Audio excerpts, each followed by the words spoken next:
दोस्तों, आप सबको आज 9 अगस्त international day of the world indigenous people का अभिवादन। आज इंडिजियस शब्द का अर्थ बता रही हूँ। इंडी मतलब फ्रॉम दैट प्लेस कॉज, उस जगह का मूल। जीन्स मतलब वंश, कुल, जिसको हम अंग्रेजी में ये शब्द मिलकर बनता है इंडिजियस, अर्थात किसी स्थान पर प्रकृति से निर्मित। इंडिजियस पीपल ये प्राकृतिक रूप से मानव निर्मित के काल से जैविक उत्क्रांति की एक कड़ी है। धरती पर जीव निर्मित की प्रक्रिया लगभग 4 अरब वर्ष पूर्व समुद्र से शुरू हुई थी। 75 करोड़ पहले बृहत गोंड द्वीप का विखंडन शुरू हुआ था। इसके बाद कई करोड़ साल के अंतराल के बाद भारतीय उपमहाद्वीप ऑस्ट्रेलिया आर्कटिक से विलग होकर एशिया से जाकर जुड़ा था। यह प्रक्रिया चलती रही। इसे यहाँ के लोग, यूरोप के लोग आज भी इस देश को प्लेस ऑफ इंडिजियस पीपल कहते हैं, जिसका मतलब है इंडिया। इंडिया यह बुलाते हैं। दोस्तों, आप सभी का मैं आदिवासी चेतना चैनल में स्वागत करती हूँ। दोस्तों, आप सब जानते हैं आज 9 अगस्त 2020 है।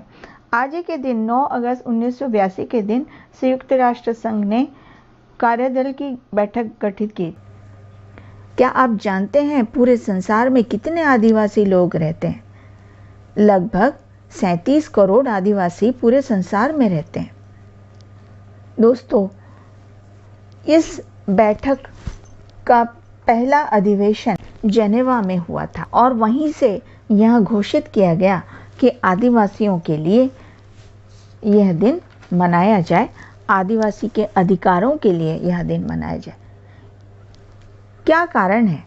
कारण यह है कि आदिवासी जो लोग हैं, उनकी भाषा अभी भी, उनकी संस्कृति, स्वशासन परंपरा और उनके विकास, उनके जल, जंगल, जमीन और खनिज पे पारंपरिक अधिकार, इसको संरक्षण मिल सके, इस वजह से यह दिन उन आदिवासियों के लिए घोषित किया गया। इतना होने के बावजूद भी आज भारत देश में इस प्रकार की जागरूकता और प्रोत्साहन आदिवासियों को नहीं दिया जा रहा है। सच तो यह है कि आज भी भारत जैसे लोकतांत्रिक देश में आदिवासी को द्वितीय दर्जा दिया जाता है। आरक्षण के लाभ भी पूरी तरह से उन्हें न देकर कोई और सभ्य समाज इसका फायदा उठा लेता है। क्यों नहीं करता? इसका कोई विरोध इसलिए नहीं करता क्योंकि आदिवासी को मालूम ही नहीं है कि उसका अधिकार छीना जा रहा है। उसे अपने अधिकार की जानकारी कहाँ है? क्यों जानकारी नहीं है? इसका कारण यह है कि वह शिक्षित ही नहीं है। शिक्षा का माध्यम उसकी अपनी भाषा में नहीं है और संस्कृति भी उसके समान न होने के कारण वह मुख्य धारा से बहुत ही दूर है। फिर भी वह कोशिश कर रहा है, शिक्षित हो रहा है। आज वह कोशिश कर रहा है कि उठकर खड़ा हो जाए।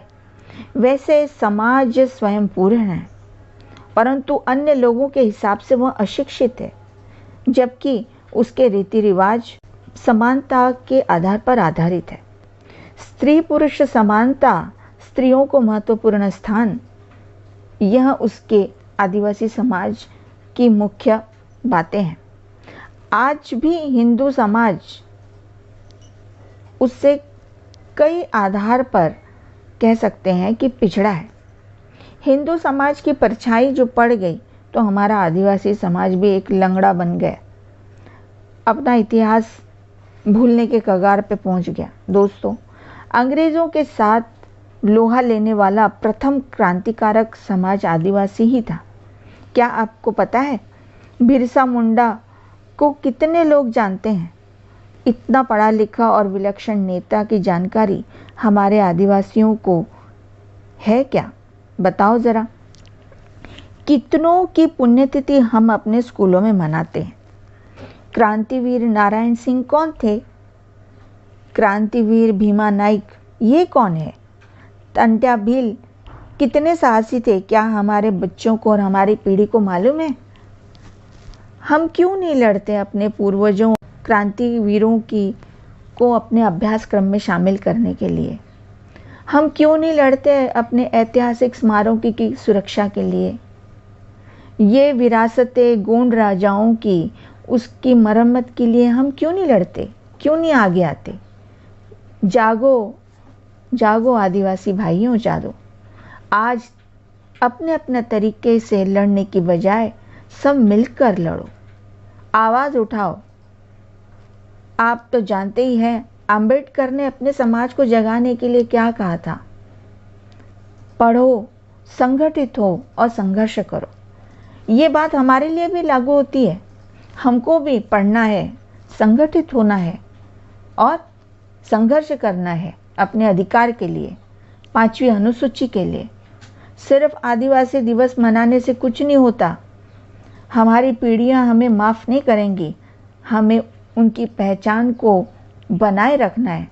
अगर हम नहीं करेंगे तो हम अपनी पहचान गुमा देंगे और इसलिए हमारी आगे आने वाली पीढ़ी भी हमको कभी माफ़ नहीं करेगी। जय सेवा, जय आदिवासी। मावा गोंडवाना इंदाना जय सेवा, मावा गोंडवाना इंदाना जय सेवा। राजा राव नाना बम शरण भूमि मावा, राजा राव नाना बम शरण भूमि मावा। वर्व गडत दरबा साले कसा कसलबा, वर्व गडत दरबा साले कसा कसलबा। राजा महाराज लीरा युद्ध भूमि मावा।